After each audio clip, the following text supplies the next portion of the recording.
Bien salut tout le monde, c'est Mathis de la chaîne Midex et donc aujourd'hui je vais vous faire la présentation de la Sony Smartwatch 3 de chez Sony. Sur cette montre, Sony a opté pour la boîte, un design qui met en avant la montre avec une boîte transparente. On voit clairement écrit Sony Smartwatch 3 et sur quel logiciel elle tourne, c'est-à-dire Android Wear, mais ça je vous en parlerai plus tard. Cette montre est disponible en plusieurs coloris avec acier, noir, jaune, cuir marron, cuir noir et rouge. Sachant que celles en acier sont plus chères et en cuir marron et en cuir noir évidemment qui sont beaucoup plus chères. Celle-ci possède un écran 1,8 pouces, elle a un écran de 4 cm par 4,5 cm.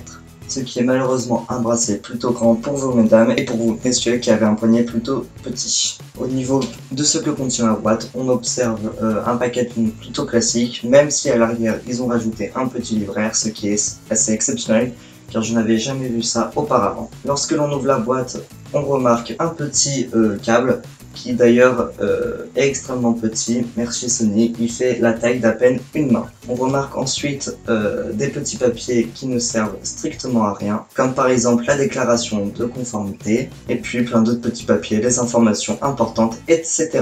etc. On observe également un an d'abonnement à une application de golf qui est normalement payante.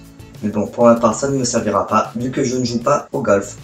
On a également 90 jours gratuits à l'application iFit, même si nous avons l'application Fit que je vous montrerai plus tard. Cette Sony Smartwatch tourne sous Android Wear, c'est-à-dire l'OS de Google, ce qui fait que vous n'aurez aucun problème de compatibilité avec votre téléphone. Il faut juste que celui-ci tourne sous Android 4.1. Cette montre embarque un capteur de lumière, un axe, une boussole, un gyroscope et un GPS. Elle embarque un processeur ARM A7 cadencé à 1,2 GHz. Elle a 512 mégaoctets de RAM et a une capacité de stockage de 4 gigaoctets, ce qui suffira largement pour télécharger les petites applications qui sont disponibles sur le Play Store.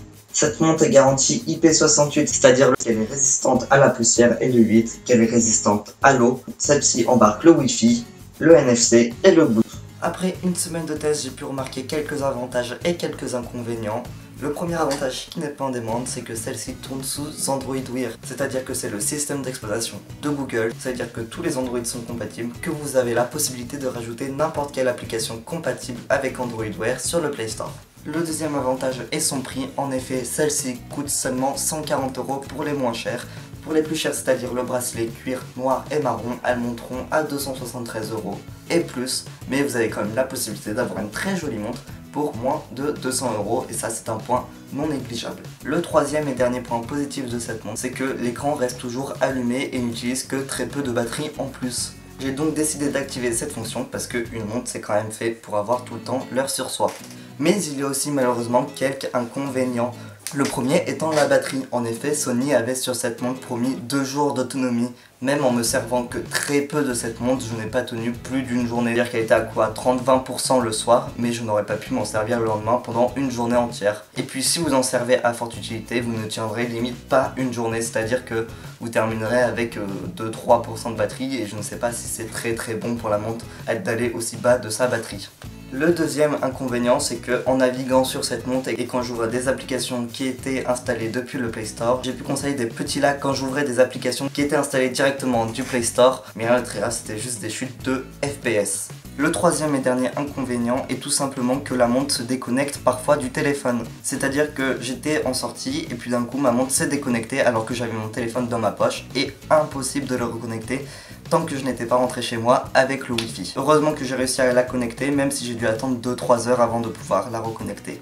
Donc ça c'est un très gros inconvénient, surtout si vous partez pour une journée que d'un coup votre montre se déconnecte, il est impossible de la reconnecter sans le Wi-Fi avec l'application Android Wear. En conclusion, est-ce que je recommanderais cette montre? Je vous dirais oui uniquement et uniquement si vous savez que vous en aurez l'utilité. Par exemple, si vous voulez juste tester les montres connectées, que vous voulez juste avoir un petit gadget à votre poignet, non, je ne vous la recommanderais pas. Pour cela, je vous conseillerais plutôt des petites montres à 30, 20 €, 50 € que vous pouvez très bien trouver sur Amazon. Par exemple, la Flovem que Jojol avait présentée, vous pouvez très bien l'acheter. Elle coûte assez peu cher et puis je pense que c'est une très bonne montre. Celle-ci est plutôt à un prix assez conséquent, en effet plus de 100 €, c'est pas un achat à prendre à la légère, donc je vous la conseillerais uniquement si vous savez que vous en aurez l'utilité au quotidien, par exemple si vous êtes souvent en déplacement, si vous avez souvent votre téléphone dans votre sac, etc. etc. Là oui je vous la conseillerais.